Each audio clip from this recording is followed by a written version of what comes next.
So I do think that there is some confusion as to what one would actually put into a constructor. And so in a constructor, we could have several different types of constructors, overloaded constructors, that is to say. And I would say that it really depends on what we're overloading the constructor with, or what the constructor parameters are. And I'll show you why that's the case. So the confusion is really, do we use the this keyword all the time?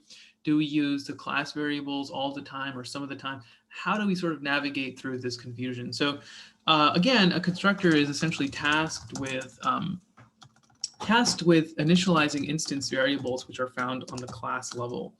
And so essentially, if we had one instance variable here, let's have another one called power. And this is, of course, within the television class. These are two instance variables. One is a string, one is an integer, called brand and power, respectively. Now, so we have these instance variables, and we could also have a constructor here, right?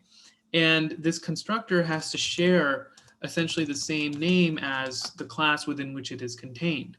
Usually what we see is the programmer will essentially pass in variables which are essentially identical, both in data type and name, to what we find on the class level. And that's, of course, completely fine, because that's exactly what we want to do. We want to ensure that these variables, which will eventually be entered into the constructor in the main program, are essentially going to be initialized to what we find on the class level.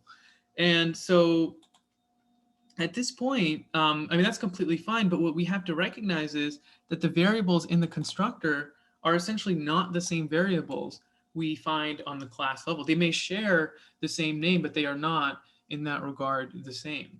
We have to remember that within a method, and that's exactly what a constructor is, it's a special type of non-static method. Within a method, any variable which is essentially declared or initialized only exists within the closest confines of the braces within which it is contained. And so essentially, it only exists in this particular scope. And what's on the class level, however, actually is accessible to all methods. So we actually have to have a way of sort of drawing a parallel here. It's of saying, well, the brand that they enter will essentially be the same brand that I'm referring to on the class level. And so we essentially do this by saying this dot brand equals brand, or this dot power equals power. And that's essentially saying this dot brand, the brand we find on the class level, is going to be equal to the brand we find on the local level, and the same goes with power. So the this dot keyword is essentially the great equalizer in that sense. And that is, of course, what is used generally when the constructor is sort of loaded with parameters which match or are identical to what we may find on the class level. And this distinction is really important to make because both these variables share the same name. Brand on the local level shares essentially the same name as brand on the class level. Now, of course, if that wasn't the case, and this is, of course, us overloading the method, if we had brand, and if we had, instead of saying brand, if we said brand, new brand, and if we said int new power, this should work. It won't work. I'll tell you why. It would be really easy for us to just say, okay, now we no longer have to make this distinction. We no longer have to use the this dot keyword to make the distinction between this brand and this brand. We could just set the brand that we have on the class level equal to the brand that we have on the local level. And of course, the reasoning behind that would be the fact that we don't need to make this distinction. They're already distinguished, right? But of course, the problem here is that you can't actually have a duplicated constructor. In other words, you can't have the same constructor used twice. You can have a constructor with the same name, but you actually can't have a constructor which passes a string and an integer twice. So the method signature, that is to say the name and the parameters, have to be unique. So we could do this approach with string new brand or int power, but we can't do them with both because one constructor is already doing that. And so here really what I wanted to demonstrate is if this case were to come up, then we could just do brand equals new brand, or the class variable equal to the local variable without using the this dot keyword, because there's really no need to distinguish. But of course, if we had a default constructor, in which case we're actually not taking in anything at all, in this case what we'd want to do is we would want to recognize that the this dot keyword is only used for distinguishing between what is in the parameters and what is on the class level.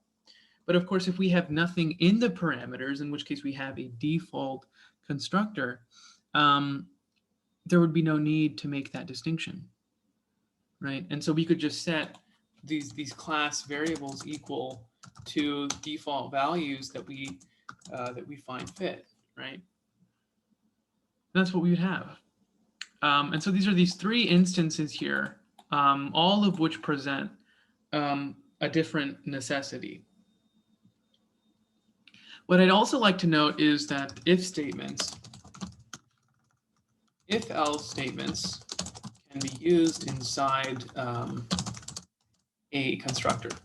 Okay. So what I mean by this is, well, if essentially if I were talking about power here, for instance, if I were talking about power and not brand, and this is of course because I'm taking a simplistic idea. I could say, well, if the power is equal to 1, in which case it's actually on, then I'm going to set the power of the class level equal to initialized to power, I guess, or I could say 1 for whatever the user enters, right? So if the user enters power as being 1, then the power on the class level would essentially be the power that they entered, which would be 1, of course. Otherwise, and of course I could say otherwise as well, else would essentially embody the idea that they could have entered any other number, but just to play it safe, I guess what I'll do is I'll just say that if they enter any other number besides 1, then this dot power would equal 0, in which case it would essentially just be off. The TV would be off. And I mean, that's so using if-else statements inside a constructor is not unheard of at all. In fact, it's in many cases it's used, and we could do this for each and every constructor. So I hope that sort of summarizes why we'd actually want to distinguish between our method signatures and actually use essentially that as a means to navigate between what we'd want to do inside the constructor itself. But I really want to also sort of stress something called the this keyword or the this method. So so essentially this is a keyword, but it's also a method, right?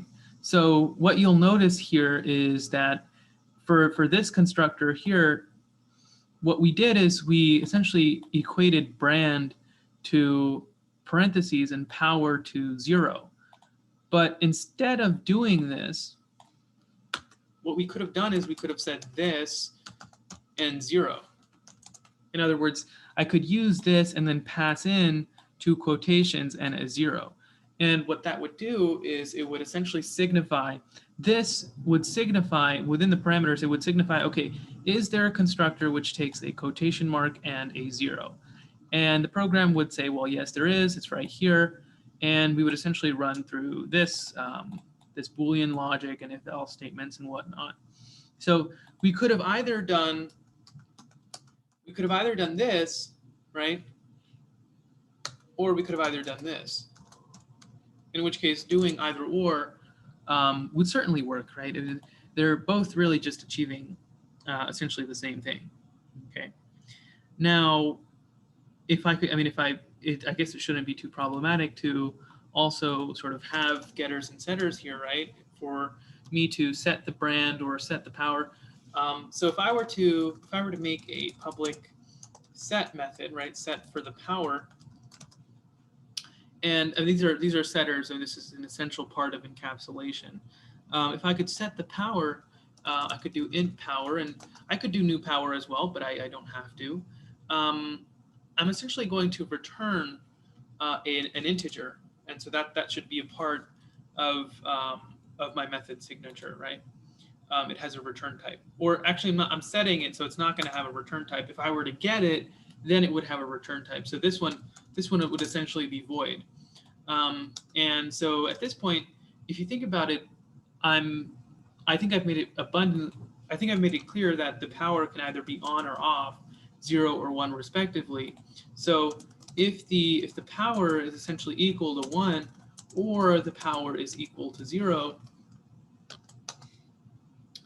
then and only then will I set this power equal to the power that they enter. It could, of course, either be 0 or 1. So I mean that sort of takes care of that. Now, if I were to have a getter essentially for the same purpose or a different purpose, but the same purpose in terms of working with the power, what I could do is I could do public, and I'm going to actually return an integer in this case. It's going to be called get power, and we're going to pass in a power variable. Again, actually, we're not going to pass in anything because we're just getting our instance variable, right? So we're just going to return power after these modifications have been made to it. And so that would work. And again, we would do the same thing with brand, right? We would essentially have a getter and setter for brand as well. We would have a public void set brand.